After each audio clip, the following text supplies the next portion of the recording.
Start that. All right. All right, supposedly that's started. All right, so let's get out of this.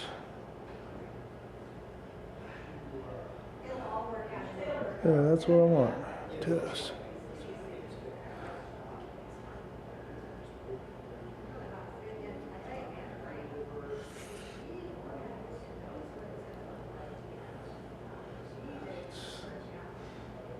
No.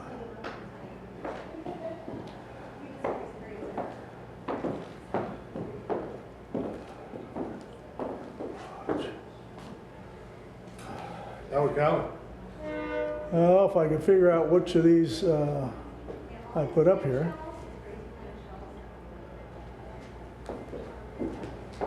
It doesn't give me a name.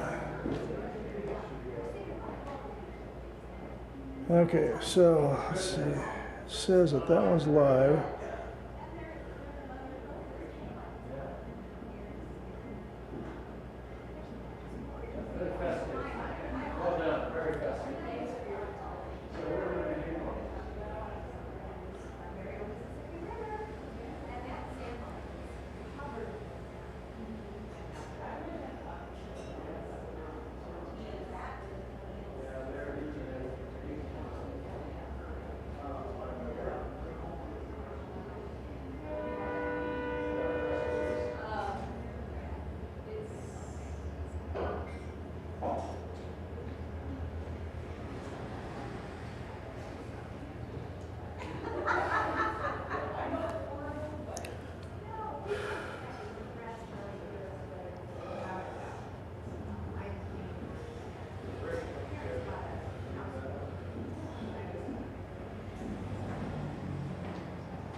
Results in that.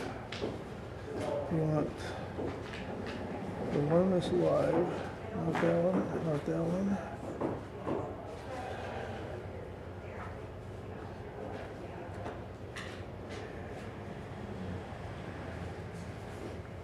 There, that's the one we want. That says live. That's the test. All right.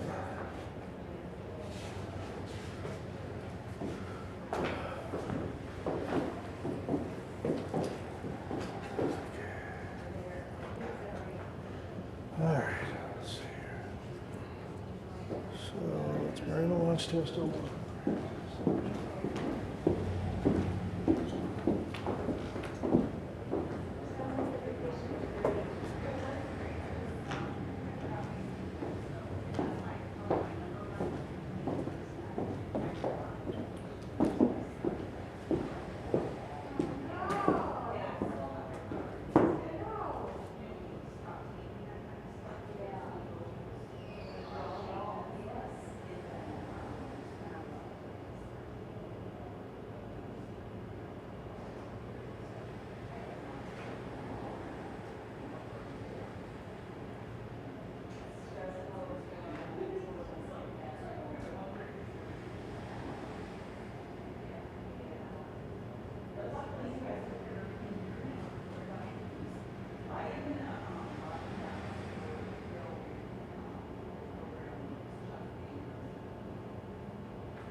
Hello. How are you doing? Good, how are you? You got it? I think so. I think so. I just want some noise in here. Play something here so it makes. I was gonna say, do you want me to put some Pandora on the speaker? I do. And No, having come up through the electrical this will work fine.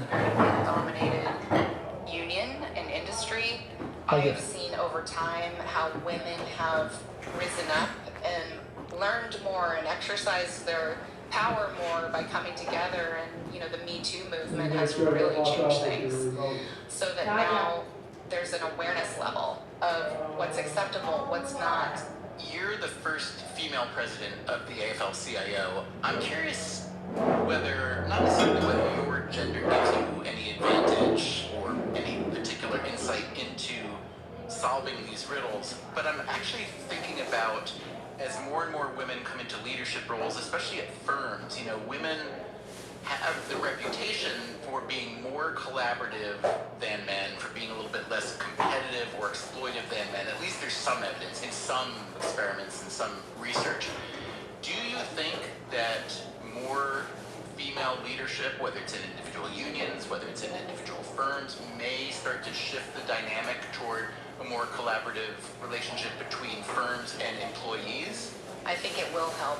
You're seeing women rise up in leadership in so many different places, and certainly at the corporate level, but also in government, in unions, in academia, in the nonprofit sector. So it is definitely a moment for women's leadership. We are in a very polarized environment in this country. Some would say predominantly male leadership has something to do with that, that we need more women because we're facilitators. We listen, we bring people together. I really do hope that we can make the change. Last question, I promise. Tell me one thing that for a long time you were sure you were right about, but then you realized you maybe weren't quite so right. Maybe we're even a little bit wrong. Immigration might be an example because, many years ago when I was coming up as a young worker, we had this mentality of us versus them, right? That immigrant workers were stealing our jobs and suppressing wages, low-roading a lot of the work, because if you're working in the shadow economy, you're working for less. And so over time, I've come to see very strongly that that thinking is absolutely wrong, and that we should be embracing immigrant workers. We should be advocating for immigration reform to bring everyone to the table for a good, sustainable job, and that we can't allow there to be a substandard workforce where employers are exploiting workers because they don't have a voice or protection because of their status. And the labor movement has evolved its thinking around this as well over time. And so we are one of the biggest advocates for immigration reform and, won't rest until we get it passed. That was Liz Schuler, president of the AFL-CIO, the largest federation of American labor unions. She's up for re-election in June. Her most serious rumored challenger is another strong female leader who also happens to have grown up in Oregon, Sarah Nelson, head of the Association of Flight Attendants. Coming up next time on the show, there are a lot of barriers to changing your mind. Ego, overconfidence, inertia, and cost. Politicians who flip-flop get mocked. Family and friends who cross tribal borders are shunned. Rather than setting up these barriers, shouldn't we encourage people to change their minds when appropriate? I mean, it does seem strange that a lot of the people that were strong supporters of war, even today, are not willing to admit that that was a mistake. Also, how can we get better at changing our own minds? The answer to that difficult question can be found in very simple places. Toilets and zippers and ballpoint pens. How to change your mind. That's next time on Freakonomics Radio. Until then, take care of yourself, and if you can, someone else too. Freakonomics Radio is produced by Stitcher and Redbud Radio.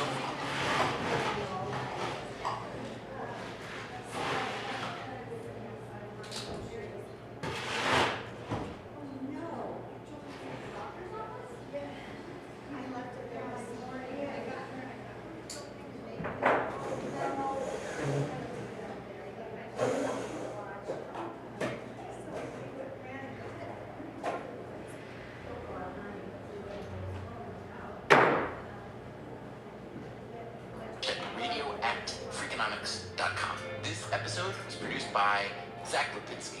We had help this week from Jeremy Johnston and Jared Holt, and special thanks to Stephen Greenhouse, author of Beaten Down, Worked Up, the past, present, and future of American labor.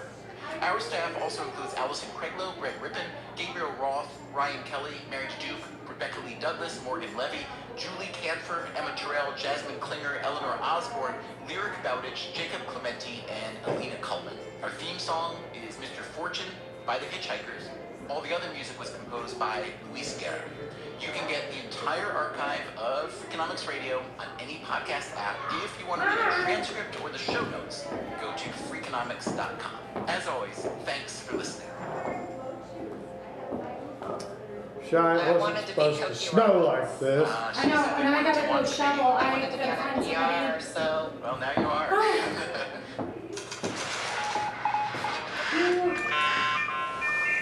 the Freakonomics. Did you want the arm, or are you good on the microphone? We looked at it, we couldn't figure Oh, out. did you?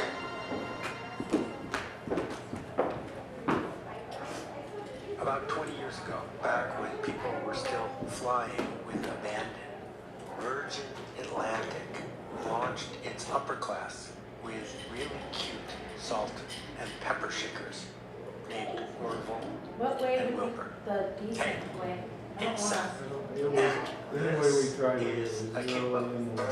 Oh, wasn't it? If you go low, We'll be back in a second to talk about enrollment and enforcement. But first, here's a message from our sponsor. This is for the storytellers, the writers and the creators who feel called to depict the future in their fiction. I know it's exciting to I mean, show is how anybody things gonna be might fall apart. But watching human it? beings have a habit of living into Does what that they work? expect. You can't ask people to desire things they can't imagine. clamp it If all to see society if imagines not. is dystopia, they'll patiently accept it when the chance arrives. So instead of provoking horror shows, consider using your art to give the world better ideas. Thanks for what you do, and good luck. Shortly after the cute plain-shaped salt and pepper shakers were delighting the quote upper class passengers on Virgin Atlantic, I know, and I'm gonna have wrote an to article about them, have them on. about how cool they were and how great it would be to steal a set. Well, Well, shortly thereafter, the thefts began to rise, and Richard Branson became annoyed at how much money he was losing when these metal, salt, and pepper shakers kept disappearing. In that moment, he had a choice to make. He could go for enforcement. You may have seen this on planes back when they used to hand out tablets to watch movies on. You basically had to give up your driver's license, your identity, and a small child in order to get one. And you didn't get any of those things back until you handed it back in. Enforcement was possible. They could have taken names when you got your salt and pepper shaker. Or they could have gone for enrollment. And enrollment would have been, hey, please don't steal salt and pepper shakers. There's plenty of things on airplanes that people don't steal, even though it's unlikely they're going to get caught. And the reason they don't is they're not the kind of And people was that loud enough for you? that sort of thing. Well, if you get close, it is. He But picked if the somebody's third 6 path, foot which was turn it into a it's, publicity gimmick and And that changing has reverb? the salt and pepper shakers Yeah. to a plastic Test, film test, shiny test, construction. And over the years, Did you they've want done things background like music stop on using them this? and replacing them No. with something else. No, I And then, don't. due to, quote, an outcry, put that back okay? the, quote, original Test, salt and test, well, pepper that's shakers. better. And it's not just a publicity stunt. But that's neither here nor there. The key to the whole thing is this. In our industrial mindset, in our economies, it is so much easier to focus on enforcement instead of enrollment. Because enforcement is up to the person in charge. That's what it is to be in charge, to be able to enforce things. And so public school teachers are in the enforcement business.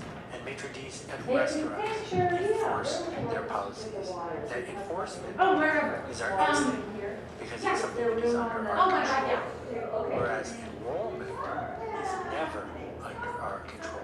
Enrollment is under the control of the person who we can somehow persuade or cajole or create an environment where they decide how they are going to behave or not behave. So, for example, there's very little top-down enforcement about not having your cell phone on at a typical Broadway show. Very satisfying moment in the theater. We all know how annoying it can be when someone's texting during a show. The actors hate it most of all. So Broadway legend Patty LuPone take matters into her own hands, snatching away the offending phone. People are alerted that they should turn their phones off, but they turn their phones off because they don't want to be the victim of social shaming. Not because some top-down authority is going to kick them out. That's different from, say, the Alamo Drafthouse, a movie theater that has taken it upon themselves to enforce a ban on texting and phones. So excuse me for using my phone in USA, the United States of America, where you are free to text in a theater. And when they announce that, people will cheer because they're looking for a centralized enforcement mechanism. Because sometimes the social shaming thing just doesn't work.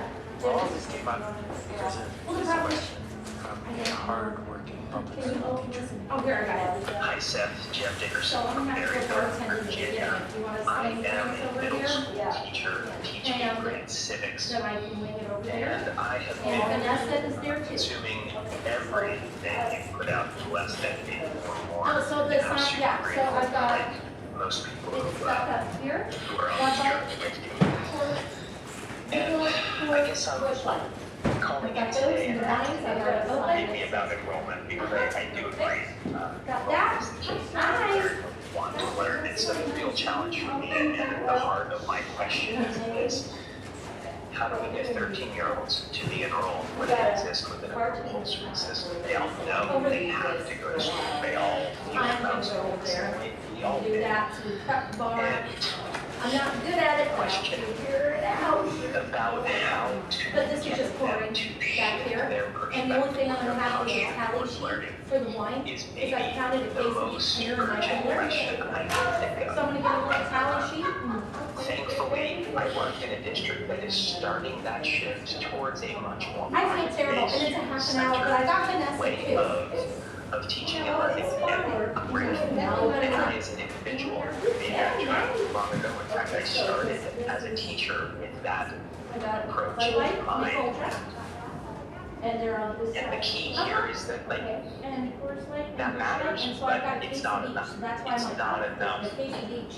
to in there, get so I can kind of see 13-year-old it. students who Uh-huh. have the added dynamic of all the hormones and peer pressure. Yeah, so I just laid them all down and then we talked about Pressure it. and I'm gonna get a little trash can, but I brought my, that is my college favorite track, wine opener. all of It's like that, butter. to think about it more. So I've got How do we get young students to really begin and then I recognizing that just, school the cab, I can just should popped be this out. for something different than maybe they've been led Cab to Merlot, believe. and And how do we get them to enroll on this journey in a and a way little towel marker. that gets us where we want to go? And Good morning. I guess the Because last the beer is all side counted, I got is the 4 smallest cases. viable So, line yeah, is we just- I'm going to get 10% of my kids, I know I am, I always do, that really thrive in a learning environment 24. because they want to learn, not because they No, just feel in like it's there, going but, to be on the text. no. This is just me, that's why the girls But have that a still leaves out cooler. 90% Oh, of were the we gonna kids, put so napkins? I don't have any illusions that I'm going to get them all, You but decided you didn't. how do we begin to turn that corner and makers and get more of them? Thank you so much for everything. There's a mountain, I don't know, they decorated the Thank dog, yeah. you for the work you're doing. Civics, so important. You don't have to, To show up for it's 13 uber years, tiny. day after day, year after year, and teach them what So I it is need to to, be citizens. I'm gonna get a paper and pen, and a little, What you are highlighting and what is about, that you work in a system where enrollment is viewed as an option. yeah, that's out there, we can grab the map. And I'm not sure we have 10% of enough the chairs, kids but just people are just gonna have to. naturally, organically show up as On chairs, but I can go up to rooms too, I did. But we Oh, spend did you? so Yeah. much of our Okay. time on the enforcement regime instead, when we understand the real problem, which is it's super hard to enforce things on teenagers. It's super hard to enforce things on large portions of the population that most bureaucracies, most top-down organizations, most bosses are really focused on enforcement. How do I get the butts in the seats? How do I measure the throughput on the assembly line? How do I deduct points from people who don't comply? And it runs really deep. Years ago, I used to help run a summer camp for underprivileged kids in June up in Canada. And we only had 3 or 4 days with these kids, not enough time to learn their names. Certainly not enough time to be able to dig deep about who they were, where they were going, and what they wanted. And what we discovered, because we weren't in charge, the teachers were in charge, is that if you simply said, points will be deducted when you discovered a kid acting up, they would quickly Thank you. fall in Do you line. They think didn't that even know what it's the okay points were here? for. They didn't even know what they were going to win. But simply the threat that an authority figure was going to deduct points got people to change their You just behavior. need me to keep track of. And that's a shame because it doesn't last very long. No. And it's not very leveraged. It doesn't create the kind of Got it, culture got it. that produces Get it. really Get good it, work. get after it. That when we So, think Charlie said he about needs to scientists who walk have done great work, this week to when we figure out- think about organizations that have had breakthroughs, or designers, or coaches, or teachers, it's always because they figured out how to earn enrollment. Because they realized that people who are doing something because they want to do way more than people who are doing something because they have to. And so the purpose of this rant, short as it is to highlight for people to move way up on your priority list this simple question. Are we spending our cycles? Are we spending today? Are we spending these resources looking for new ways to create enforcement regimes, new ways to clarify the rules and the punishments? Or are we brainstorming and looking for new ways to earn enrollment? To basically be able to say to people, oh, it looks like you're trying to go there. It looks like you're trying to do that. Well, if you want to go there, have you considered that this might be a good way to get there? My hunch, particularly for a topic like civics, which is so broad and can be looked at with so many facets compared to, say, fractions, something like civics, it feels to me like earning enrollment by offering 3, 4, 5, 6, 7 different paths through the curriculum, by creating heroes, by focusing on status roles and affiliation, by showing up in a way that the people would miss you if you were gone. That sort of enrollment is super difficult if you're coming from the industrialized, enforcement mindset. However, everywhere else in our lives, people aren't doing stuff because they have to. Well, Dennis, I think They're doing things. this part's ready, I think, Dennis. Okay. That's the hard part. Turn my noise off here. All right, so that part, I think we're ready, and we'll just, when they come and start talking, we'll maybe we can. Okay. It's streaming right now, I think we'll just leave it on this stream.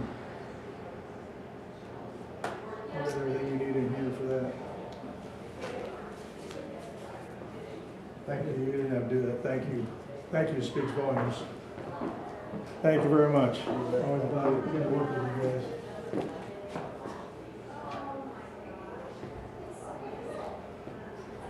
I'm gonna move this table here so, because I'm gonna be standing in our way. Dennis, Yeah. Marionette Miller Meeks is here. You want to visit with her? Thank you, Monica. Thank you, Bruce. You Yeah, I told are, Dennis, thank you, speaks volumes. That's all I need. you are a lifesaver. Yeah, I'm glad to do it. Thank you very, very If much. there's, I was telling Shai, if there's community events like this, I'd be glad to help, and we can arrange equipment and stuff. I haven't even seen you. You might get a little part-time gig out of this thing, Yeah, you know? never know, never know. Don't I'm gonna be say gone for a long time this summer, Are you? for 2 months. I'm gonna ride a bike trip, cross country, Oh, good for bicycle trip. you. bicycle trip. Across the Yeah, country. there's too many friends. That was their dream, like Dan Ray. So they'll never have a chance to live their dreams. Yes. So I got time now. Just do it. Do it. It's on your itinerary. Yeah, I'm going with a group. I'm going with a group. Oh, good. Organized group, so it's supported. It's broken down into I think it's laying on the eight ledge. one-week sections. You could buy the individual not. section. I just Okay. make what I need. Don't make it, I don't make it. What a great goal. Yeah, that's right. That's right. What an awesome adventure. We'll see. That's We'll see. fantastic. When do you do it? Start middle of June to middle of August. Okay. And a nephew that Becky Charlie and I share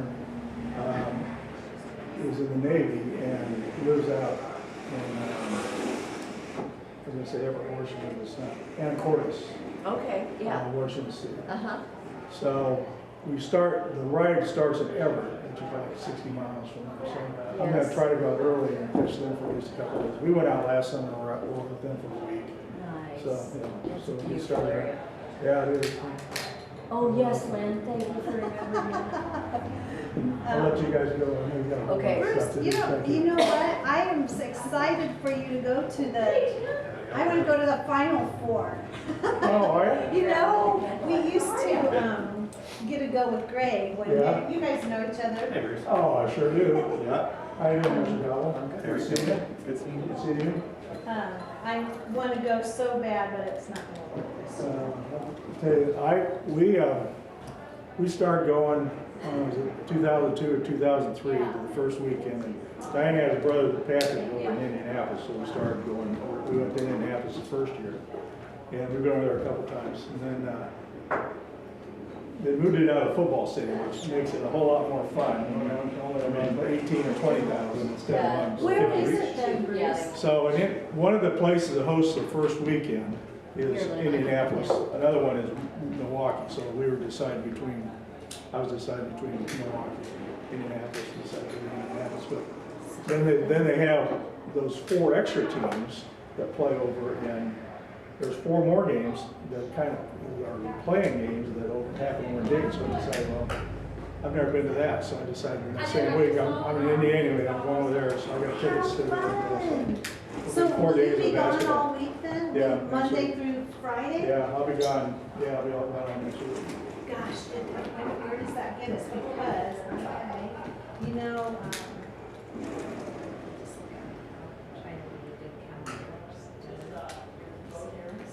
so the week of the 21st I'm here Okay. too. But you know, Bruce, if you go in to Oh, the sure. line and you just go in the gym where they're playing, they'll say, you want? Okay, And it's okay, definitely sure. if I'm not there. But, Sure. oh, I'm so glad. Yeah, that'll do it. You know, I saw you drive by somewhere, maybe, I don't remember, oh, it was after pizza, when I saw you at pizza, and Oh, I yeah, thought, yeah. I should have talked to him about pickleball. We had, a guy that was a vendor when I worked at college, was an equipment vendor for us. And he started playing pickleball a long time ago, and he was just telling me, he was a racquetball guy before that. And he would tell me. Oh, bless you guys. You started on the candles. I love you. Yeah. I did all those. Sundays, My they hands would like, dedicate my hands all the courts to Yeah, I pickleball know, instead of right? pickleball. We had 500 some people there. You know, I had never heard of it until my sister Shelley. She's an awesome tennis player, and I don't want to play with her. She always tried to make me play tennis, and she'd beat me and cheer about it. I said, you just have an 8 hour maybe. Matt Morfeld is just around the corner, and he wants to say hi to you, so. David Barker is coming down the steps. It's very addictive. Yeah. It's so nice. So glad you're coming. And you know what, that was just such a nice surprise. You know, it's people like you, are just like, you know what, it just is so nice. Well, it's great to see you guys doing that. Everywhere. I was a tennis coach in Aquinas for a long time. We used to practice before Aquinas built these courts. Those were courts down at Victory Field. It kept going out when I dropped back in. I retired in I think 2020, that critical September 2020.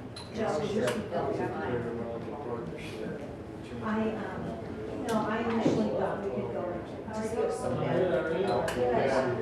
I'm not a Kirk, I'm a football. I knew that kid had been some courts for 120. Groups, Roger still coming out. You know they have it. Yeah, slams, Yeah. oh my God. Anyway, so we're more than 2/3 of the way there, so I think we're gonna break the spring card. You know, early on with the courts, my sister was talking to me about the courts, and using hard troopers and all this stuff. I don't know much about it. We could. They're like, we're so far behind. Yeah. So Justin Myers built the ones that are now outside. Okay. Have you ever played outside? I've never had one. Oh, you'll be good with your tennis. I got knees that say maybe not. Art Santiago's got all kinds of fixes for you. Anyway, we're gonna build.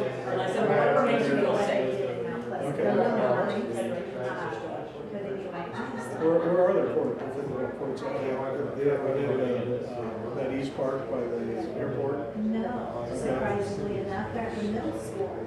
Okay, They have I know where that's 6 at. other Yeah, I courts know in where middle that's school. So if you are driving or just outside Yeah. the Yeah. they're very nice looking courts, and there's a guy there who probably. Because it's not a common name. He's the. Very inept story. It's nice to see you. How are you doing? He teaches French? pickleball. Yeah. And I said, I'm gonna come up and take some lessons. They have some indoor courts and some recs. Yeah, they have They have some indoor courts. Yeah. And then, Fun City, Oh, interesting. on Gary, you know, they're gonna Yeah, do because my kids are down for the sports original. project. Courts. Okay, yeah, that makes sense. Courts, and they just All right, well, I have. didn't mean to just like stop you, but it's not a common name. 5 indoor Are they? courts. No kidding. Yeah, so, well, it wasn't me, I kind of got out of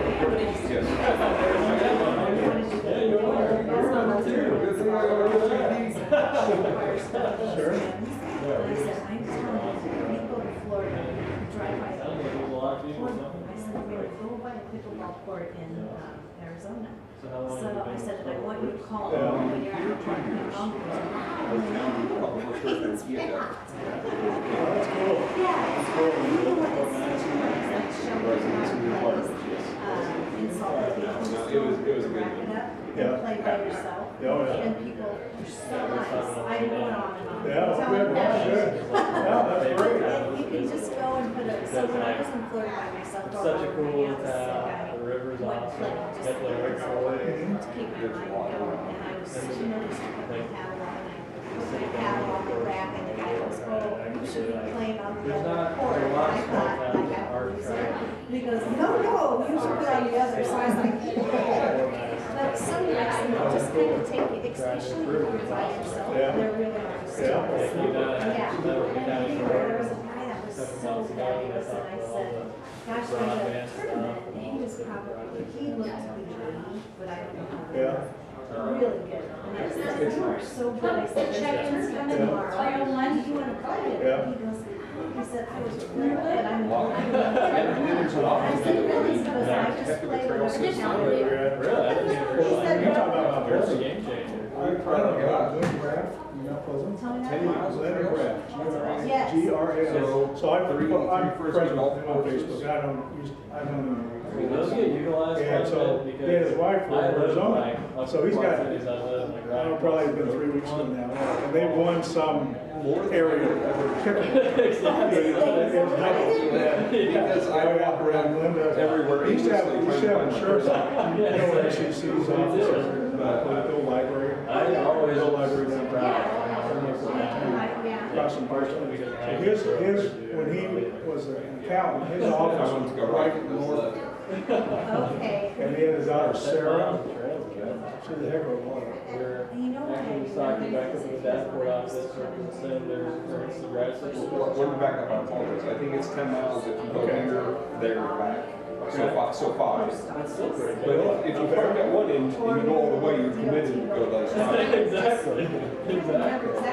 Well, like, I know where it's whenever at. people try to decide where to live, Okay, having yeah. like stuff Well, like there's that some is just serious, amazing.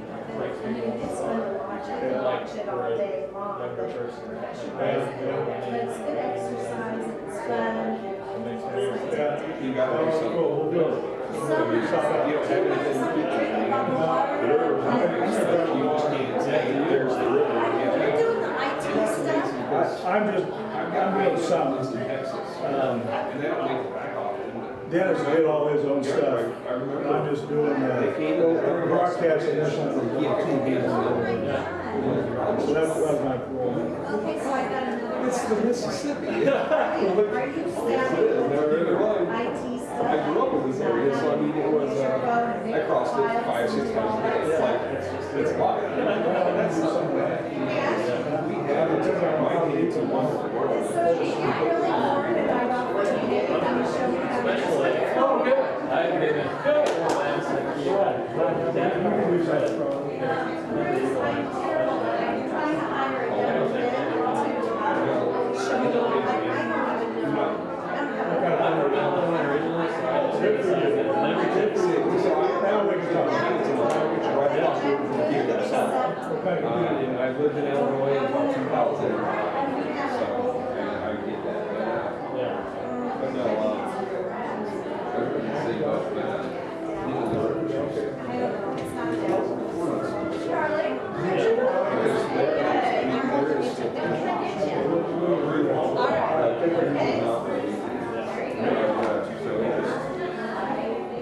How are you? I haven't, I was gonna ask you that, I thought, nice to meet you. I'm here. Yeah, that's all. We actually have There you go, sir. where they can I know all about that. in their own marina because there's so much silk from. You know what? You have to do that. Mary said that. You're not being more condos was caused by the flood. Why do you have to take care of it? Well, that's one of the songs. So I actually have to leave. That's what we were talking about. Yeah. Thanks for dropping by. I have to say something that Still staying in. All right.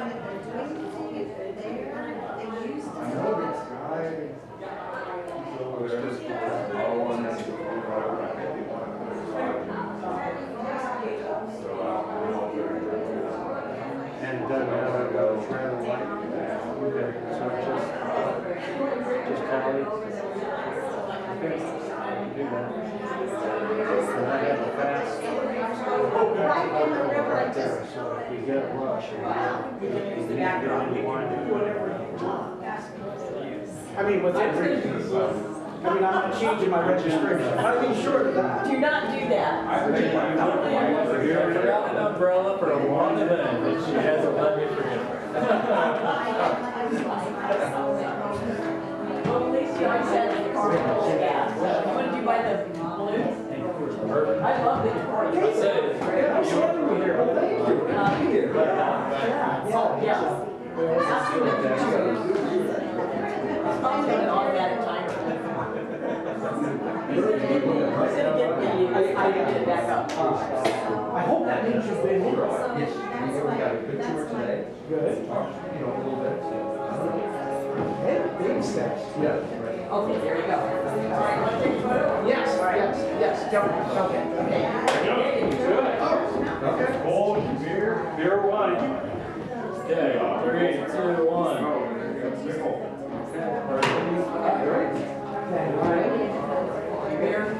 I'm going to run. I do. But, oh, you're running now? Right? Because of the snow. We had Congratulations. I have no idea. Well, We're slick coming from Burlington, so we already. they are. So then I get, what do I get, what do they call that? The elevator time? Is that what they call that? Where you make your 50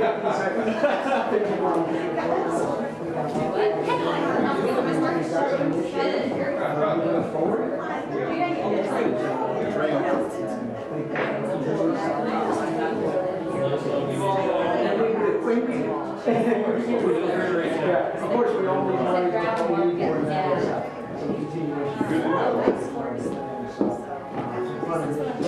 You busy? It means a lot to show us. So I had some of my, cheer give me a little flat.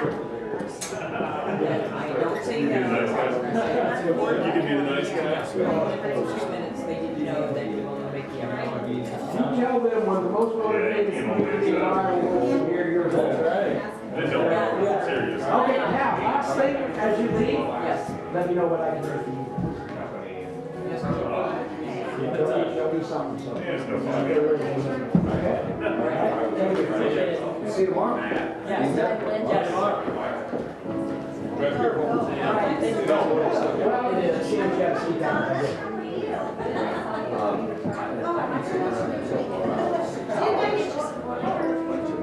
Okay, good. Well, now we're back to you right away. Kyle, what do you have?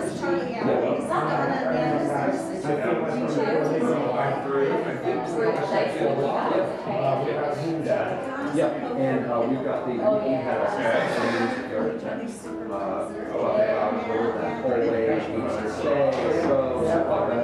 so we're looking and thinking about whether we can make some 2-bedroom units. Like some food and May not be where that product is. I don't know that I'm saying to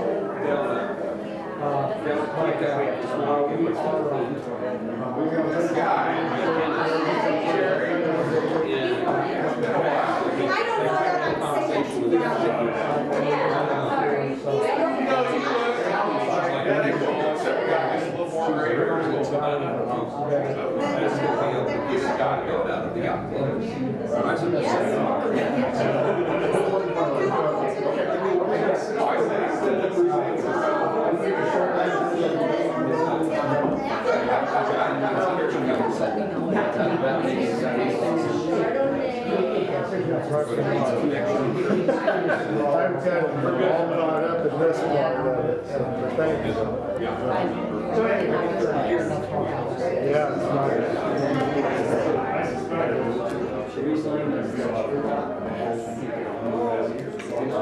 We'll fix your microphone for you, Dennis?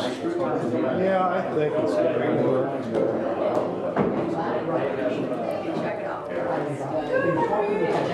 No, now it's working. This thing locks up. Yeah, just freezing as he's playing. I don't know if we can get through the next hour. Okay. Hey, Craig. How are you? So how did you're right there with me.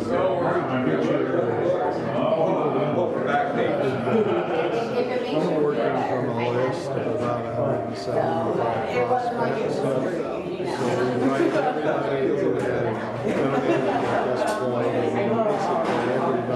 basically everybody has identified a prospect. Cool. We'll be calling on a lot more people than that, but you can't invite. I was waiting. Invited across and plus one, so we could get out.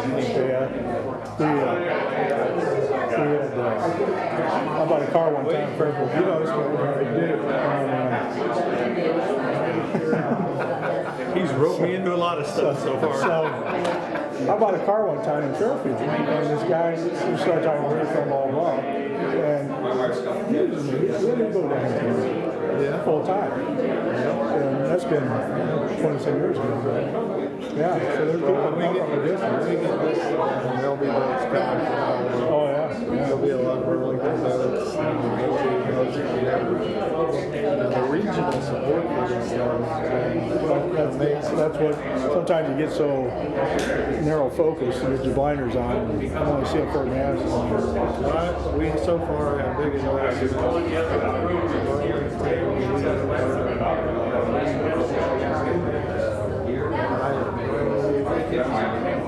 West Point, we're going to have kids. It's been amazing. Well, that's cool. That's cool. Which is good to see because remember back in the past, there's a lot of angst about that. Even the campuses and centers, SCC. Oh, yeah. You get those blinders on and see my side of things. It's better now, but a long time ago, I was talking with Lynn Harder, and a long time ago, I was a tennis coach at one of the clients, and we went, you know Carl Saunders? Carl Saunders was a lawyer who's kind of going through some medications and kind of out of the loop there. But, so his two sons play tennis, and we were at the district tennis up at Oskaloosa High School, and it's raining a little bit, so we're standing inside the school, but we're watching the match because it's right outside the doors. And he says, "How would you like that?" I said, "Well, that'd be pretty cool." He says, "What do you think? If I can raise the money, I think we can do this." And that's exactly what happened. So we started off, we had a progressive dinner, and $100 a ticket, and three drinks, and a sit-down gourmet dinner at different places around town. But it was just amazing, the project and who got involved, and how much wheeling and dealing happens at a little bar. oh yeah. Just it went crazy.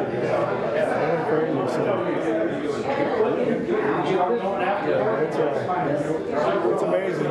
Sometimes you get people excited about things and it can happen. I think I've been liking what Matt's been presenting and quoting in the paper and things like that. He's got the big picture.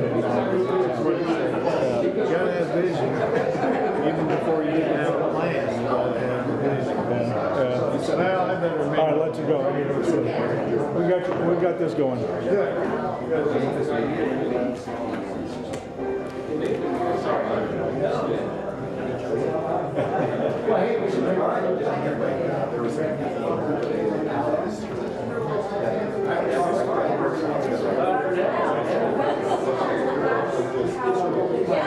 Until somebody needs to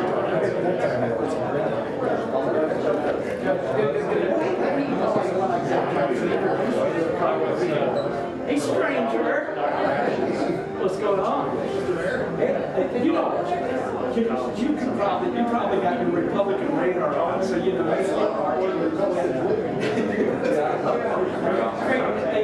Dave Mark, yeah, and Maggie, and they drive this Mark Uslaw, Public Works Director, and you're very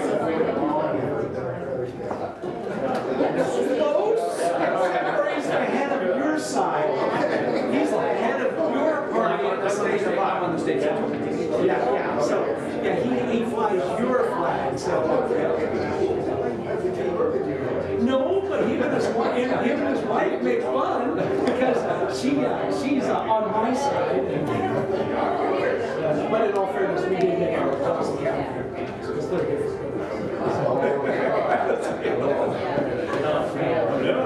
Is Sarah here? No. She's in that. They had to pull up the shoulder. So that is some movement. And that just happens more. Why not? He does, yeah. What's your best guess if you're at the ball? Yeah, the cutter hit it all. I think so good. He did. He got a good walk. I know we rushed on the roof looking down to the dredger. Working around. I don't think I'm going to be able to hit you on the bar. So I said the same thing. Hey, world's compliment. I just lifted his truck. You totally understood about the way. They try and claim they're not under either one, they just don't ever. Probably basically green armor or something. clean something out of this little locker. I'm sure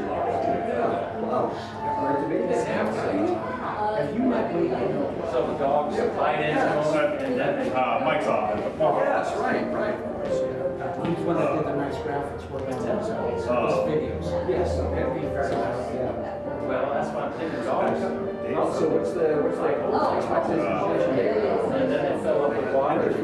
That's a good question. It depends on what phase you're talking about. Finished kids playing in the park, throwing dodgeball at each other, spring of 24. But functional completion as far as the hospitality center and water is will be spring 23. Operational soft completions it is looking at all this. It is our desire that the water is dredged in 30 days because we have the dots coming down. The dredge guy is not performing as well as we expected.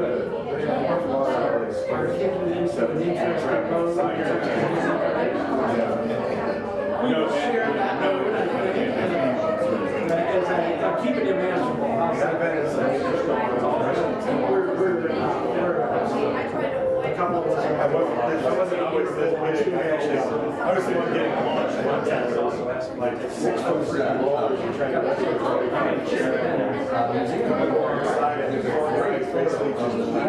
and the marina. So it's did you get copies of that? And there's a guy in the museum, the older guy, maybe a whole tour. Doing everything on shaky gas. Like,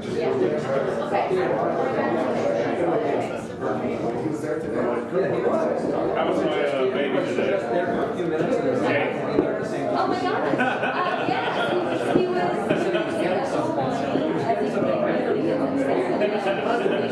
And so he's picking up the contract, and we have to walk in. It's crazy. Every time I'm going to be a little less.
Oh, I don't think it's that. My role was just broadcasting series TV. That's about as much as I can do. I'm impressed. I just talk after you. Damage will already be done. The first time I was running for seven projects, and somebody said, this is all same. Yeah, well, she didn't go.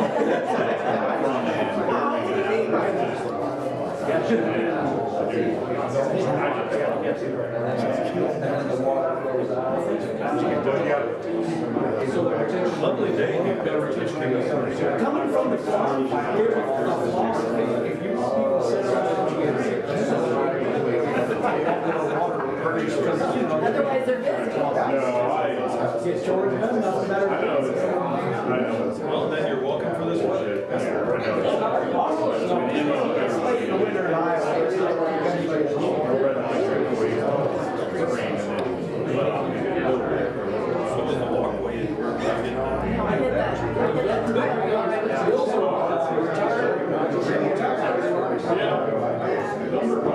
Retired attorney in town, actually. Took her back from owned the nursery.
I was still in California.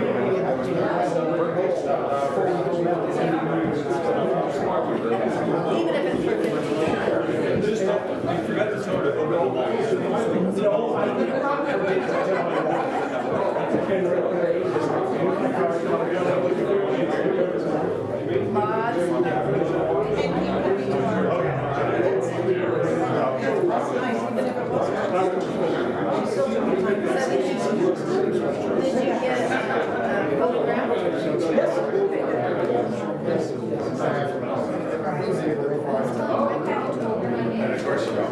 when I first got home, see, he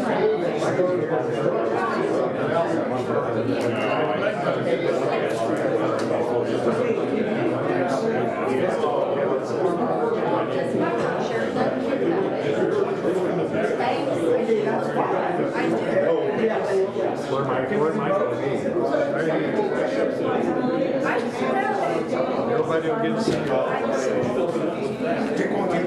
knew I should have ordered Hi, everybody. Along with Coach Eric. I'm gonna leave that there. Carrying your Just get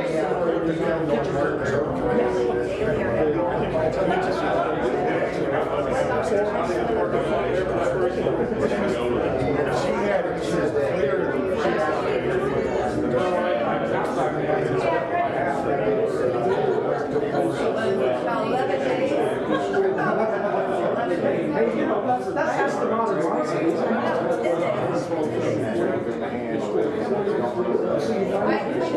Oh, no, that's when spring officially begins, according to the computer.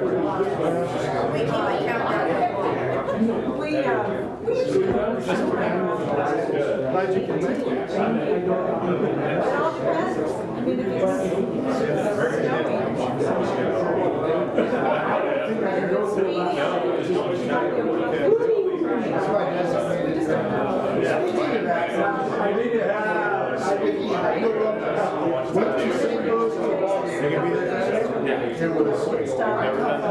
Oh, yeah?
Apparently, that's my role for the day. I'm good. I do about that much. And I go like this. And I go,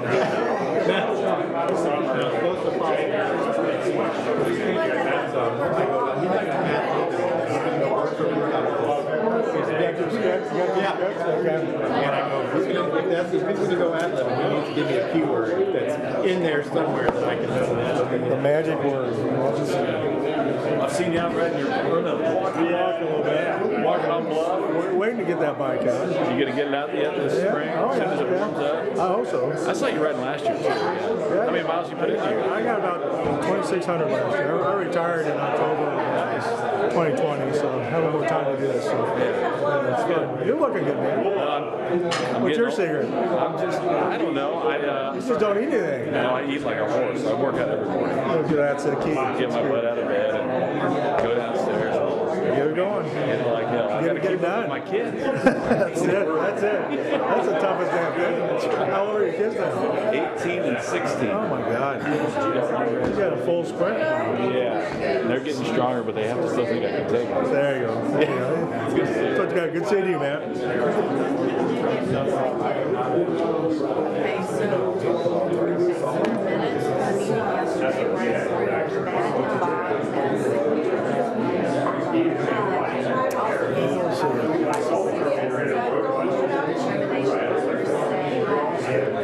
I mean, I've read that thing about it, saying that we are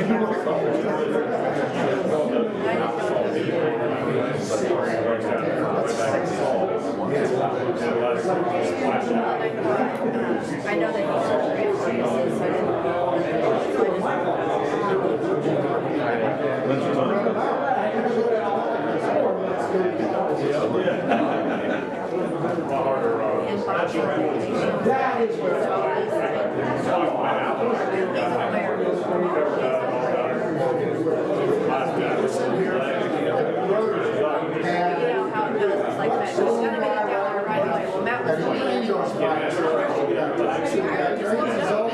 he's if it's not right,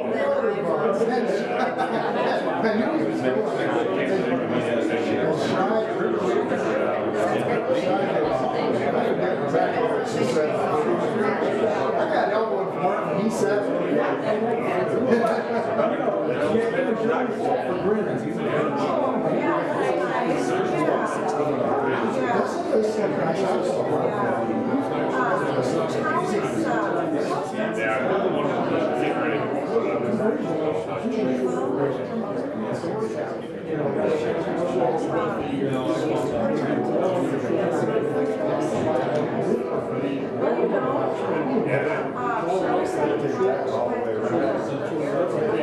That round one last year.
It was better.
Ireland in 18 days, so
Everybody's on.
They scored 64 points in the first half. Yeah, that's what I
hard to see.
Yeah.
the rumor was that Lincoln getting on the process rather than 33 was better than John Hale.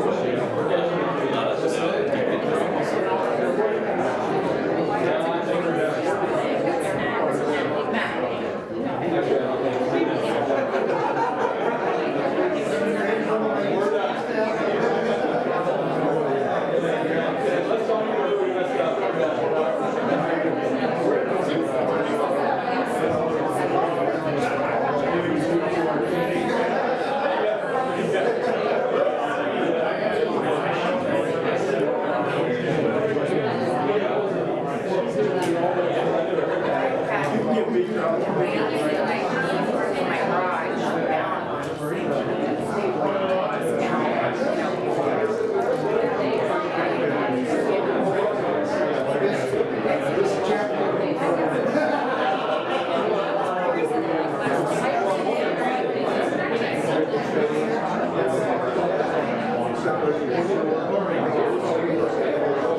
showtime?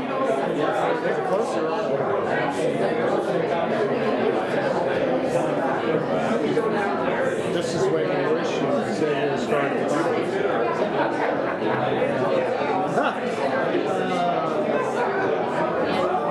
Oh, like curtain cats. And I will tell you, I was going to be a big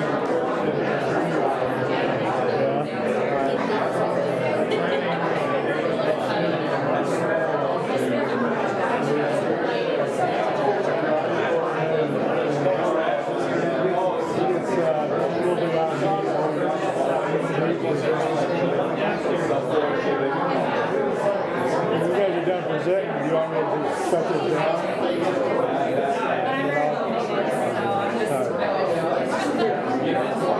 I think it'll work.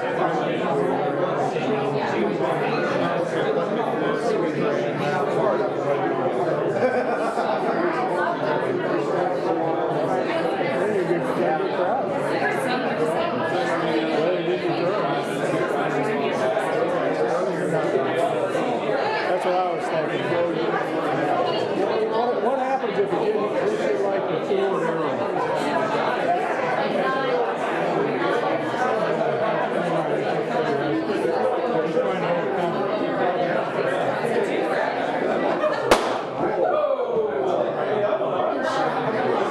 Shots fired. There you go.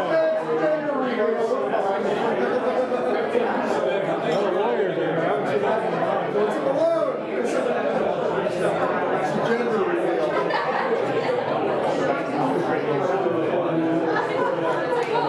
She's mean to me.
I do. What do you say?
up. I know not to talk.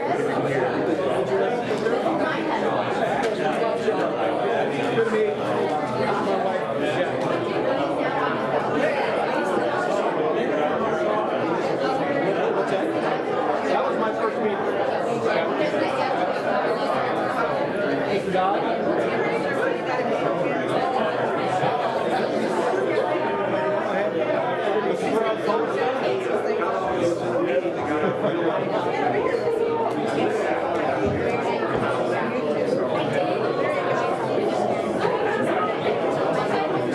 Oh, hey, Matt. There's the X. Didn't you see the X on the floor?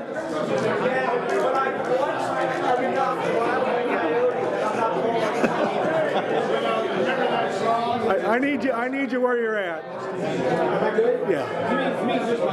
Welcome. We're going to go ahead and get started. We will keep the comments brief. And any of you know me know that that's probably not altogether true. Thank you so much for coming here. I would say that I'm really humbled by the collection of people that are here tonight. But they misspelled that. What I'm really humbled by is by the support we've had for this project. I'd like to extend that a little further. I'd like to tell you I'm humbled by the support we've had for Fort Madison in the last couple of years. The support for this project is just unbelievable. What started out as a vision just a few years ago by a lot of people in this room is going to come to pass. And I've had people stop in the street and say, this is a great project you have. Well, it's not my project. And I got to tell you, I'm just one of the runners in a team of runners. The baton did get handed to me, and we are going to continue to run. But if it wasn't for the vision of some of the people in the past, like Mayor Brad and our current council, this wouldn't be coming to pass. So we are going to, I do want to thank some people before I forget. There are people who put this together tonight. And so I want to acknowledge them before we do. Shai from the Kingsley. Shai, are you here? What an ambassador for our community. Hy-Vee, thank you for the job you did back there. Kelly's Cakes always does a nice job. Chuck, thank you, Kemkers, for the nice dressings. It looks great. The committee that put the decorations together, Becky Rump, Lynn Hoyer, Rebecca, Amanda Frank, new to town, and Monica Hinkle. Thank you so much for that.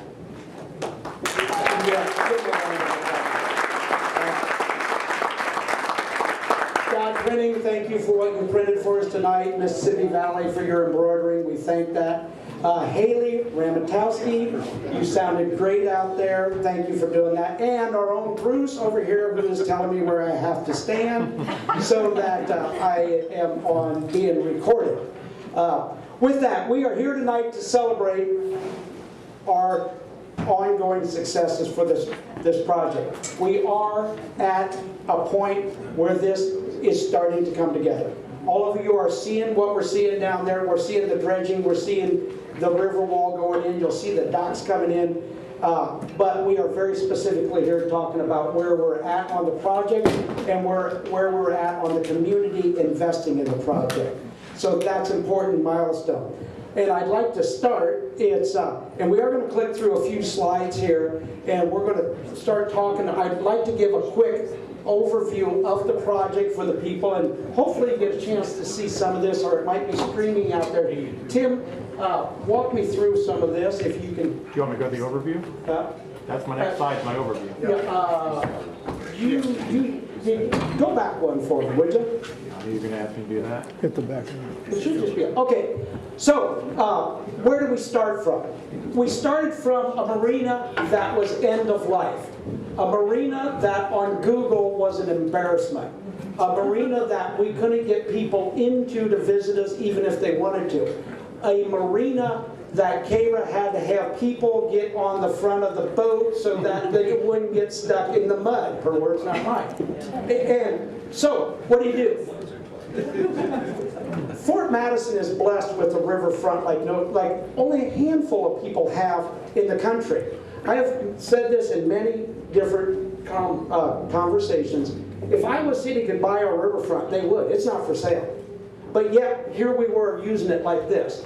Okay, the way I was raised, that's a sin. Go to the next one. So, if you're going to set out to do it, we're going to do two things. We're going to do it right. We're going to have a 5-star marina. We will not apologize for that. You've heard me say that before. If you're going to do it, you're going to do it right. What's the side effect of having a 5-star marina? It is sustainable. This is a plan for 50-year sustainability. This doesn't do us any good to build this if we can't sustain it. We've gone from 80 slips to 170 slips. That plays into the sustainability. We've raised it up out of the flood wall, and I'm going to go through some of these. Tim, you can probably go through some of this. We raised it out of the flood wall. We're putting in the new river wall around it. It's going to be dredged deep so we have clean water. If you saw it, we even were going to make the Mississippi a little bluer. That one was a little tougher. We're going to have a hospitality center. It's going to have a convenience store. It's going to have bathrooms. It's going to have a shower. It's going to have a small meeting room. And it's going to be a place where we can sit on the patio just like this with our friends and watch the Eagles, drink a Busch Light, and enjoy a burger. That is Fort Madison, Iowa. We're going to enjoy the river. We're going to invite visitors there. But the other thing is, this is yet another cog in that wheel of Fort Madison becoming who Fort Madison is. And so this is even bigger than if you're a boater. I am not. But this is about some economic stimulus. This is about economic development. And I can't say enough about how this plays into not only our quality of life, but our quality of place. Tim, are we... So I touched on this, and I will try not to back too much, but for the sake of knowing where we're at, the jetty wall is complete. The old one was taken out. It was pushed out 100 foot to accommodate more dock space so we could get to those 170 slips. It's all in a sustainability plan. It came, as you see, the jetty, which we no longer are calling a jetty because when it costs $1 million, it has to be called a pier. The pier is built up. It is out there now. It will have a wellness path on it. Thanks to some of the foundations for investing money into the $1.5 million into the wellness component of this project. It will have a wellness trail around this entire project. That's up. The river wall's going in. This is manufactured block with an architectural front along it that is going to be beautiful. It's new AmeriCorps docks that are going in. 50% of them will be going in yet this year. We're in the process of dredging. I do have to shout out to one of our good partners in that, Darren DeLong Construction. He is back there drinking a Busch Light. Poor Darren has never had to sit in construction meetings with the mayor badgering them to keep timelines going. I feel for him. But great partnership. Now we're in the process of dredging. When that's complete, the docks are going in. The road is coming up. You will see in the middle of summer the hospitality center starting to be built. That is a private enterprise, the bar. That is not social dollars. And so that's where we're at. Then the parking lot gets built up. So everybody says, when are we finished? As mayor of Fort Madison, I said, we're never finished improving. But when are we finished? Done, done, done. Finished. Your kids throwing balls at each other in the park is spring 24. Functionally done on this side, spring 23. And so that kind of gives you an idea of where we're at. Usable to some capacity, yet this year. And so that's kind of where we're at. So, why are we here? To celebrate some things. One of the sustainability plans here is to make this work, they couldn't be strapped with $10 million of debt load. And so there's where we go. We had to be creative. The city's putting $1.5 million in there. CERC, through the gambling vote dollars, putting $1.5 million in there. The hospital foundation's putting $1.5 million in it for the wellness component. FEMA identifying that it was a targeted project and that kicking in about $1.5 million. Great. CAT grant of $400,000. DNR in there at another $50,000. They're starting to add up. We're not to 10 yet. And there's where the community kicked in. We have a gap of $3 million. There's no doubt about it.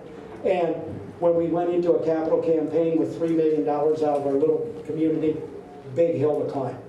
We're going to talk about getting to the top of that hill tonight. With that, Jim? That's all the slides I've got for you. I understand that. I am not going to quit talking. With that, then I will. Yeah, I do have. Congresswoman Miller Meeks joined us tonight, but unfortunately, it seems in these times, if you're a UAS Congresswoman, you may get somebody somewhere and you get a phone call that says you're going back to Washington, and she did. God bless her for joining us. I thought that was really nice, and she said a couple of things. She says, she's very familiar with our project. She said, I love your project. I love Fort Madison. So I do want to say that. With that, I am going to turn it over to our campaign director, Dennis Hinkle, and we will then go into the next one. This is me.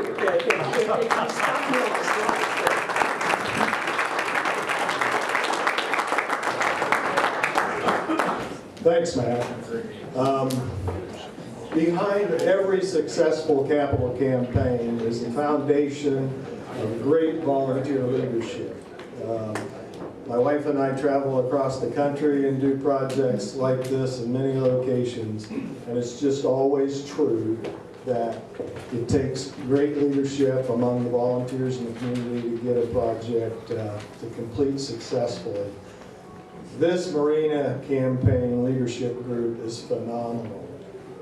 You see it's a great group of people, and they're doing great work. They're very enthusiastic, they're committed to the project, they're doing an outstanding job, and they're fun to work with. I think it was the third meeting, and I won't name the person, but he said, you know, we really need to have these campaign cabinet meetings at 4 in the afternoon, and we need to go somewhere where we can have a bush light. That was me.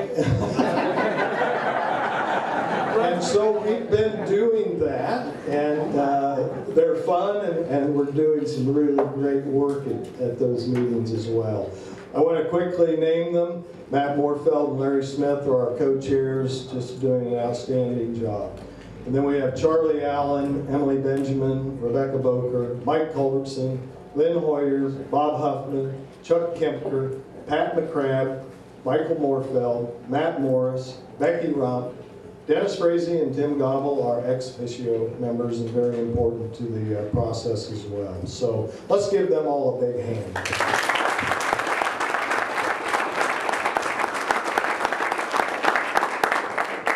And then I have the honor of telling you that we have the finest campaign coordinator that any project has ever had. Some of you have talked with her over the phone. She sometimes is described as pleasantly persistent.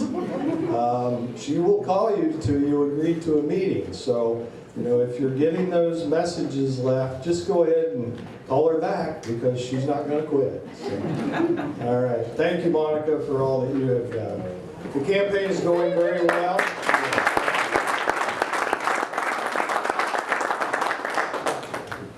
The campaign is going very well. The campaign cabinet and other volunteers have been enormously generous with their time and their treasure, and the enthusiasm level is unbelievable. We have probably had 50 solicitation meetings to this point. The response in the region, and I want to stress that, we have investments from all over the region, and we have people from all over the region here in the rooms this evening, and that's going to be very important to this project, and it truly has a lot of support all around the area. Now it's my pleasure to introduce three folks that are going to speak and answer the question, why invest? And their organizations have, and they're going to tell you what their perspective has been on that. So we have Emily Benjamin from Climax Molybdenum. Very good. Trying to think, Charlie Holiday taught me to say that probably 25 years ago. It was a 3-day session. I think I got Learned how to speak Southern first. We have Mike Culbertson from Lee County Bank and Matt Morris from Connection Bank. Let's welcome them.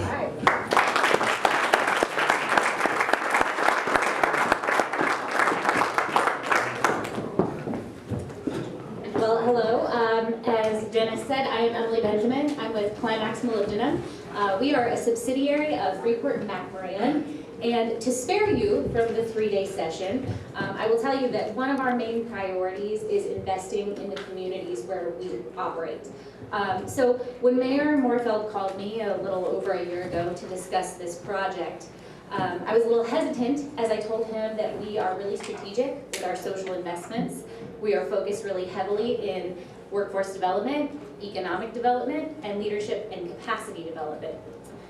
And anyone who knows Matt will not be surprised to hear that his response was, well, I have a deal for you because this one hits all 3. And by the time we finished our conversation, some 4 hours later, I believed him. So he talked a little bit about the sustainability of the project. And that's a major reason that we felt that it was so important to invest in this. It's a part of a much larger vision for the city of Fort Madison.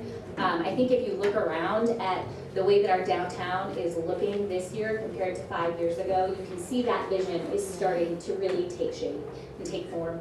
And so we feel very strongly in sustainability of place. This is something that adds a lot of value to the city of Fort Madison. It's going to make it easier for us to recruit our workforce, to recruit skilled laborers, to recruit professional talent to the area. Having amenities like this make the city more attractive. But the reason that I am asking you guys to consider investing tonight is because sustainability of people is just as important. When we invest in our community, we attract stronger workforce. Along with that comes stronger positions like teachers, who are shaping the future of our community, nurses, doctors, different professions that having amenities like this really does help to increase our sustainability of people. And I just think it's great that the city has done a lot of work, a lot of people have done a lot of work to get major investments, and I think it's really exciting that now as a community, we have an opportunity to be the people that bring it home and make it happen. So, thank you, and with that, I will introduce Matt Morris.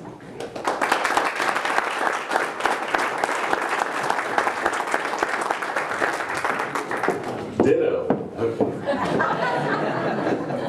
All right, I had some fancy notes, but I think I'm just going to tell a story. That light is bright. Not sure how many years ago this was, but it was before. Keep going. It was. There you go. Yeah, nice. I kind of like the light. It was before we had the sports complex and the new school and some of the other fun things that have gone on in the community, and this is kind of when the light came on for me. We had a prospect that really was looking to move their company to town, and so we went over to Chicago and we picked him up and we brought him back. And on the way back over, he said, "I'd really like to see your recreational facilities." I thought, oh hell. What path am I going to take this guy on? Because, you know, back in the day, 10, 15 years ago, you had a certain path that we had to take in Fort Madison to make sure that we hit all the hot spots and avoided some of the other ones, right? I mean, Dennis, you're aware of that, right? So we landed and we got off the plane and we went to our meeting place, and we had a great incentive package, we had a great location, we had a great building that designed for him. He wanted it green. So literally the roof was grass. He was going to be solar powered, and these jobs were going to be about 70 jobs, and they were going to all be between $80,000 and $120,000 a year. And Tim probably remembers the company I'm talking about. I don't want to name it, but they wanted to be in Iowa for very specific reasons, and so he was thrilled with the site plan and the incentive package and all that. He was also thrilled with our quality or our cost of living here. You know, your wages are going to go a lot further in Southeast Iowa than they are in some other community. So we gave him the tour and drove around, and we showed him our parks. We love the parks, showed him rodeo, and we did drive down by the marina at that time, and he asked the question at that point, you know, it's a great riverfront. I can't believe there's nothing more down here, you know, and in my head I'm thinking, yeah, I agree. And then we drove out to the west end of town. We showed him where the new school was going to go, but it wasn't built yet. We drove him by the other schools, drove him by the Y, we drove him, just gave him kind of a scenic tour, and he took off. And we felt really good about it. We found out we made it to the top 3, so that was even better. We had lots of phone calls, and we were giving him every incentive under the sun. And anyway, we did not get the deal, as you all know, because we do not have a big new shiny building up on the hill up here that overlooks the river. And the reason was simply the jobs that he was going to bring here, he did not feel like he could recruit. You know? So that was kind of an eye-opening experience for me. I mean, we knew that recruiting was a big issue for a lot of our employers. I mean, we're not naive to that fact, but his comments were, you know, you don't have the recreational facilities that these people are going to want when they move to your community. There was no trail system. You know, we had baseball fields, but there was no sports complex, and this guy coached at a large sports complex over in Illinois. Coached his kids' teams, they had club teams, and he was a really big believer in that. He was also a big believer in school systems, and although we have great schools, they didn't look pretty, right? And no matter what somebody says, the lipstick does help. So we needed the new schools. And so that was kind of an eye-opener for me when we were looking at different projects that we were doing. You know, we needed to reinvest back into our community. And so when we started then really kind of digging in on what we wanted to do, we looked at the marina, we looked at having a sports complex. We initially chose to bring the sports complex to the area. Then the trails followed, the brand new school was being built. And so this is perfect, man. It's great. Great job. Like he said, it's another cog in the wheel. I call it another spoke in the wheel. Our bank chose to invest because the families that own the bank believe in this community, and so that's why we're doing it. And we just would wish that everybody else would write a check as well. As Larry Smith would say, to build the pier tonight, it's not $50, Bill. Come on. Yes, it's a lot of money, and the question isn't why are we doing this marina, the question should be why haven't we done it already? So, hats off, man. Yep. All right, so I'm introducing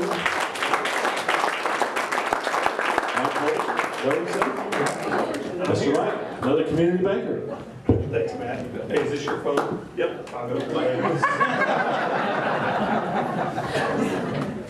All right, thank you. Dennis, I told you. Wow, Tim. That's not my fault. I'll stand over here. I do have notes too, but they're handwritten.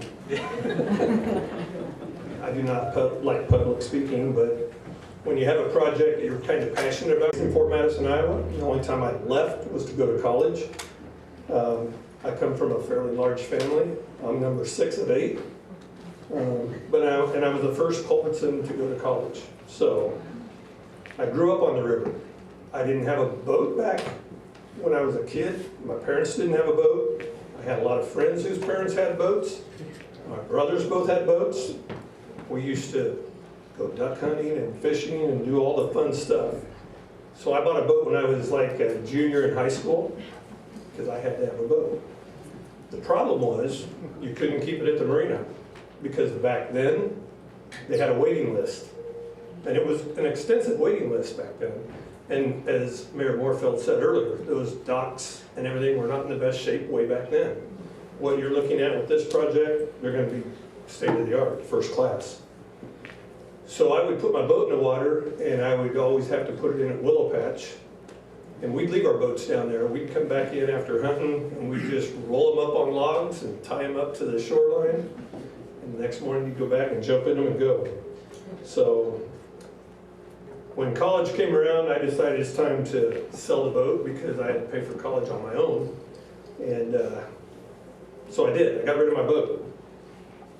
Matt, I think what you are talking about when you talk about increasing the population by 1,000 in the next 4 years, I know you were talking about me. I'm just what you're talking about. Because I was the one that went off to college. I met my wife, Kim. And then I came back to Fort Madison because I thought I had a secure job and found out that job wasn't there when I got back. So I did some interviewing and stuff outside of the Fort Madison area. Lucky enough, I got the phone call. The job that I thought I was going to have came about, so Kim and I got married, we raised our family, we came back to Fort Madison. And that's what he's talking about when he's talking about these high school kids going off to school, graduating, and coming back to your hometown. That's what we want. We want our kids to come back. So we got married, we raised 2 daughters. They're still in the area, although sometimes I wish they weren't. This is recorded, Mike. Guess what I did? I bought another boat. And then a few years back, about 4 years ago, we decided, my wife and I, that we're going to buy a cabin on the river. And we call it our happy place. And it truly is. Ed and Mindy, you can attest to that, right? A lot of fun. A lot of fun. The rationale behind why the banks invest in a project like that. We're small community banks. The community, the people that are in our community, that's what makes everything go. And when you have a great project like this, you want to be a part of it. So that is why Lee County Bank, Connection Bank, we all jump on board. Pilot Grove, I know you're here. Ted, if you haven't, you're going to be asked. I know you are. I think right here we have probably the greatest asset out here with this river. I think our riverfront, with the improvements that are going to be made, it's always been a great riverfront. One of the best up and down the Mississippi River. And I think it's only going to get bigger and better. We were talking about this earlier. Fort Madison has river, rail, roads. We also have close proximity to airport. The mighty Mississippi offers all kinds of great recreational activity. Boating, water skiing, hunting and fishing, as I mentioned earlier. Cabin ownership. You know, just even up the chute above the bridge where our cabin is. Our cabin, I said it, I didn't say my cabin. Our cabin. People are building new cabins. There's been a couple of them. There was one built last year, and a couple of years ago there was another one built. So I think that all of that creates what Matt was talking about earlier, quality of life and quality of place. I really think that we have a first-class marina. This is where you and I were talking earlier. I think you're going to attract people from near and far. They're going to come to a great location that has the services that they're looking for. And I'm going to say that the marina project in Fort Madison is what I'm going to call Fort Madison's Field of Dreams. If we build it, they will come. Thank you.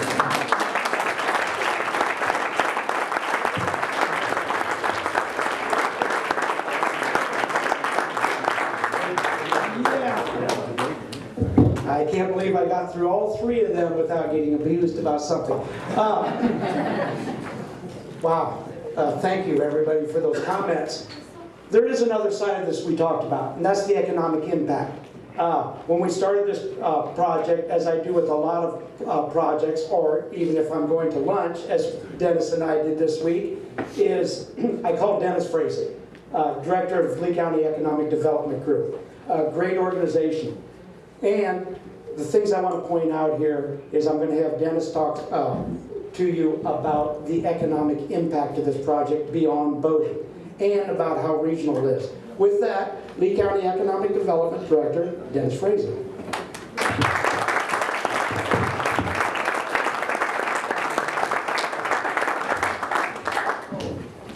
I'm Dennis Frazee, he's Dennis Hinkle. And if you can't tell us apart, he has a little more gray hair than I have. That's a good way to tell us apart. With that, I was told I only had 30 minutes to cover this. I'm sorry, that's a typo. It's 3 minutes. 3 minutes. So sorry about that. But I've been asked to speak about the return on investment and for the Marina project. And first there's the direct construction cost of about $14 million, which we can all agree is a nice input. There's also the project has potential ripple effect of 192 new jobs, generating over $6 million in wages for the community over the next 3 years. So that's another great thing. But those numbers are great, but the actual return on investment of a project like the Marina cannot be measured just in those hard numbers. Tonight you heard about the impact of the project and really good reasons to support this wonderful endeavor. But the real ROI for me is measured in economic development in the future and the opportunity for our community. The most recent issue of Area Development Magazine lists the top 10 community assets that companies look for when they want to relocate or they want to expand a project. 8 of those factors are financial, 2 are not. the number one factor is availability of skilled labor. And I think we can all agree we're all living that right now. And let me segue for just a moment. You may have heard about the Career Advantage Center that'll be opening in the fall of 2022. Just like the mayor, I cannot get in front of a crowd and not mention the Career Advantage Center. So we hope you'll take a tour of that soon. But quality of place is one of the top 4 factors in company relocation decisions. And so among those factors underneath quality of place is crime rates, school rankings, and recreational activities. And so you heard the story earlier Matt told is exactly what we're talking about. And so the marina checks a lot of boxes for us in a lot of areas.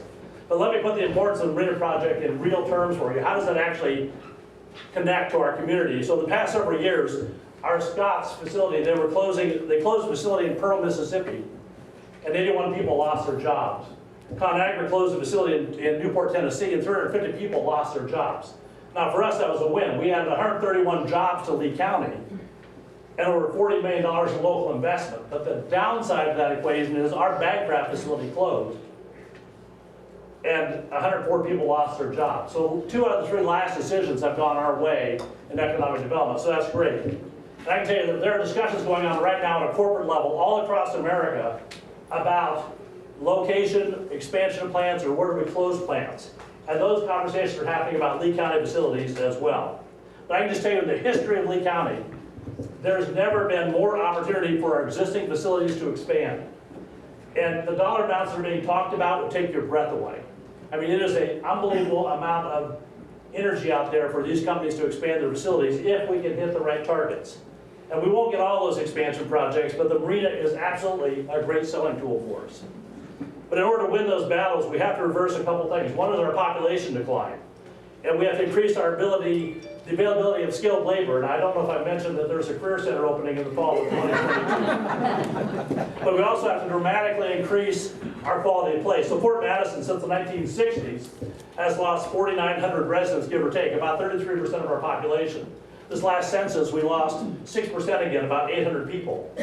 But when you think about it, in the United States, there are 4,115 communities between 10,000 people and 100,000 people. That's a competition. That's a game we're playing. I guarantee you all those communities are doing this. They're all talking about how do we win the battle of the day. So this is a competition we cannot afford to lose. And the ROI in the Marina project is not just a construction cost of jobs created like we talked about. This project can serve as a catalyst for a whole new corridor for Fort Madison when you look about it, the energy this is going to bring, and kudos to the mayor. But what would our community look like with a refurbished Schaefer Penn building or a detailed plan to refurbish the historic Iowa State Penitentiary? So the Marina project unlocks our greatest asset, like we've all talked about tonight. That's the Mississippi River. We talked about this before meetings. It's like we woke up one day and we discovered we had a river. And it looks like it's been here at least as long as I've been here. That's a long time. And so it's time for us to unlock that river. And you think about what an asset that marina will be in that restaurant, to be able to sit there and watch the river go by. And when we have potential expansion projects or new companies wanting to come here, what a great place to take them. So kudos to everybody here. And I hope you do take the time to invest, write checks. I mean, this is an important project for Lee County, and I'm really proud to be associated with Iowa Economic Development. We consider this project to be really, really important for the future of Lee County. So kudos to everybody.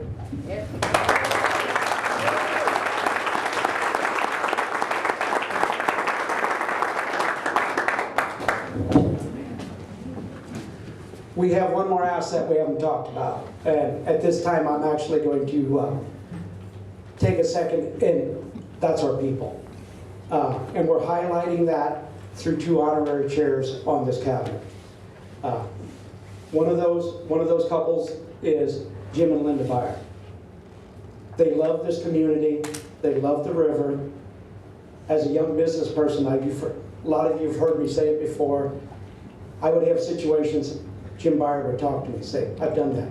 I know what that is. Here's the direction to go. We're proud, as a highlight to the quality of the people in town, to have somebody like Jim and Linda Byer be honorary chair people of this cabinet. The other one, which we all know and are here tonight, is Kate and Denny Mankey. When there is a cause, Kate and Denny Mankey are there. Kate and Denny Mankey go way back to my heritage, to my family, and Denny Mankey is another one. I would have troubles like Denny, I'm trying to build a fleet of trucks, and he goes, oh, Matt, I did that 10 years ago, you just need to do this, this, and this. And there is nothing that has been invested into this community, into Southeast Iowa, that is important that Kate and Denny Mankey have not been key to. And they are the icons of what is our biggest asset, and that's our people.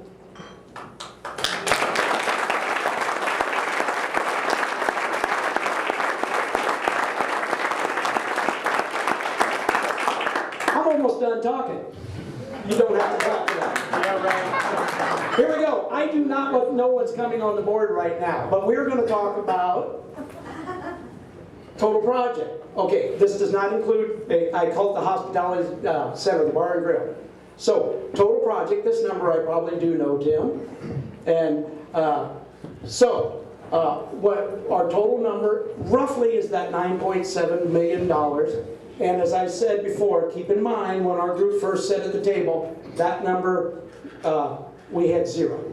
Because if you really love a project, start with no money in the bank. So currently, our commitment to this project with everybody involved is $7,982,500. We're 82% of the goal.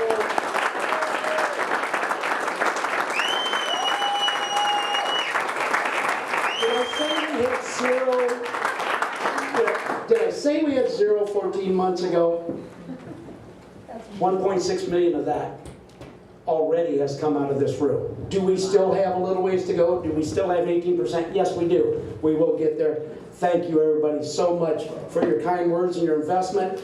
Becky, would you please come out and take this home for us? Okay, it'll take me a while to get there, but I'll get there. That's okay. We've got time to think about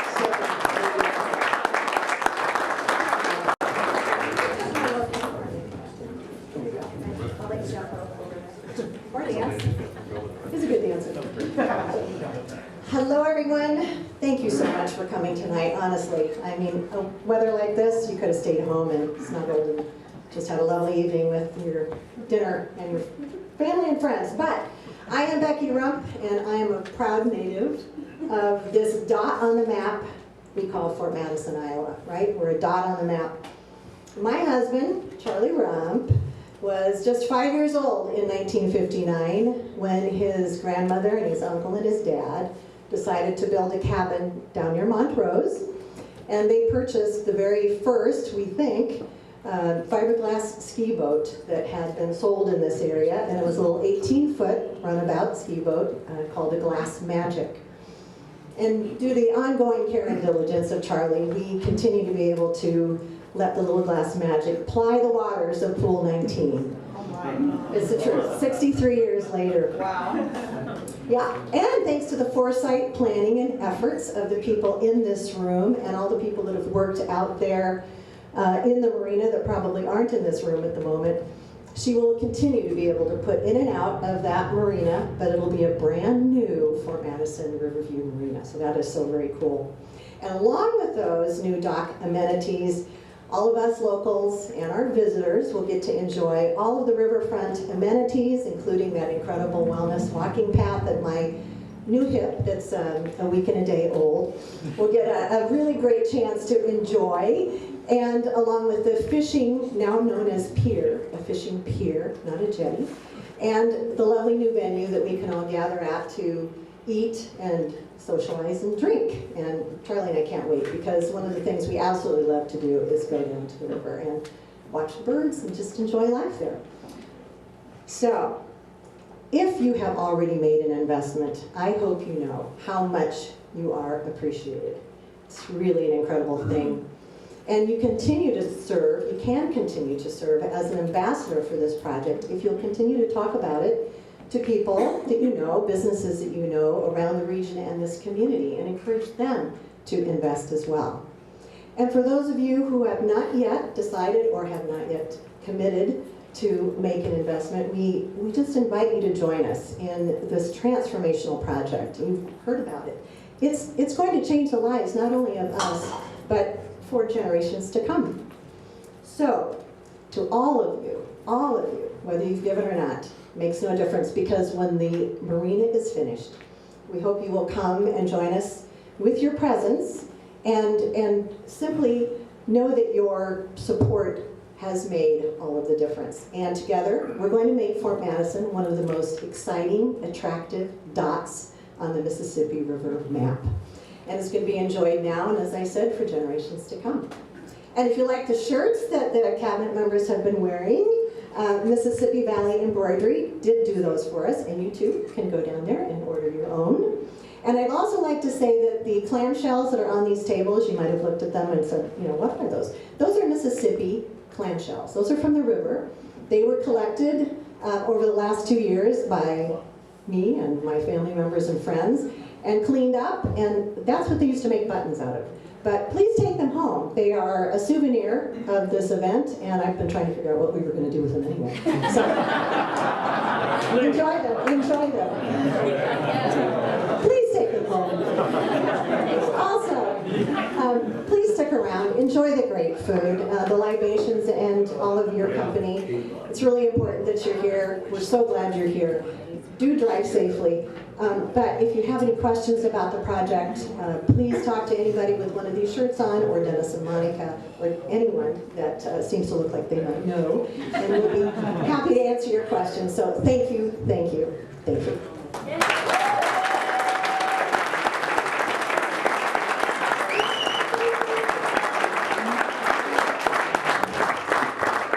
And that does wrap it up for tonight. Eat, drink, talk marina. Thank you for coming.